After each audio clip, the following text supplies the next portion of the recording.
What is ego in human being according to science? Can you please brief it? See, ego വളരെ നല്ലൊരു, പക്ഷെ ഒരുപാട് സമയം എടുക്കും ഞാൻ പറയാണ്. ഈഗോ എന്ന് പറയുന്ന സാധനം പല രീതിയിൽ നമുക്ക് വിശദീകരിക്കാം. ഉദാഹരണമായിട്ട് ഒരു ഈഗോലെസ് പേഴ്സൺ എന്ന് പറഞ്ഞു കഴിഞ്ഞാൽ അയാളൊരു എന്താ പറയാ, ഓൾമോസ്റ്റ് ഡെഡ് ആണ്. പരിസരബോധം, വ്യക്തിബോധം,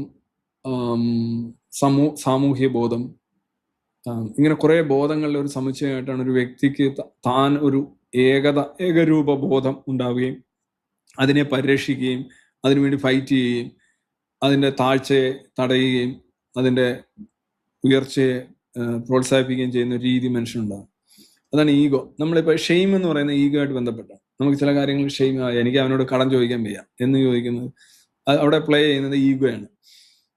നിങ്ങളുടെ നാണം ഉണ്ടാവുന്നതും അപമാനബോധം ഉണ്ടാവുന്നതും സങ്കോചം ഉണ്ടാവുന്നതും എല്ലാം ആ ഒരു ഈഗോ നിൽക്കുന്നുണ്ട്.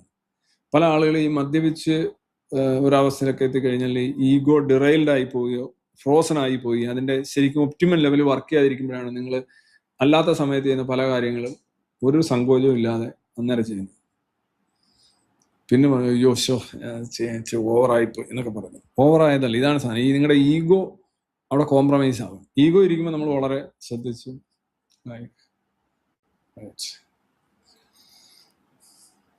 ഈഗോ എന്ന് പറഞ്ഞാൽ A person behave as if he is under inspection and scrutiny. അതാണ് ശരിക്കും ഈഗോ ബേസിക്കലി. ഇനി ഈഗോ അത് മാത്രമാണെന്ന് വെച്ചാൽ അത് മാത്രമല്ല, വേറെ ഒരുപാട് സൈക്കോളജിക്കലായിട്ട് ഫിസിക്കലായിട്ടുള്ള ഒരുപാട് കാര്യങ്ങൾ. ചില ആളുകളുടെ ഈഗോ പൂർണ്ണമായിട്ടും അതാണ് നമ്മൾ ഈ അടിമബോധം. നമ്മൾ പറഞ്ഞില്ല ഇന്ത്യയെ വിറ്റു, അമേരിക്കയുടെ അടിമയായി എന്നൊക്കെ ഇങ്ങനെ പറഞ്ഞുകൊണ്ടിരിക്കുന്നത് ഈ ഒരു ഈഗോ ബോധത്തിന്റെ ഒരു ഇതാണ്. നമ്മൾ ഒരു വ്യക്തി എന്ന നിലയിലും ഞാൻ ചിലരൊക്കെ വന്ന് നമ്മുടെ മുന്നിൽ നിന്നൊക്കെ പറയും ഞാൻ ആരുടെയും അടിമയല്ല. ഞാൻ പറഞ്ഞു അല്ല, ഞാൻ ആരുടെയും അടിമയല്ല എന്നിങ്ങനെ പറഞ്ഞു കേൾപ്പിക്കുന്നതാണ്.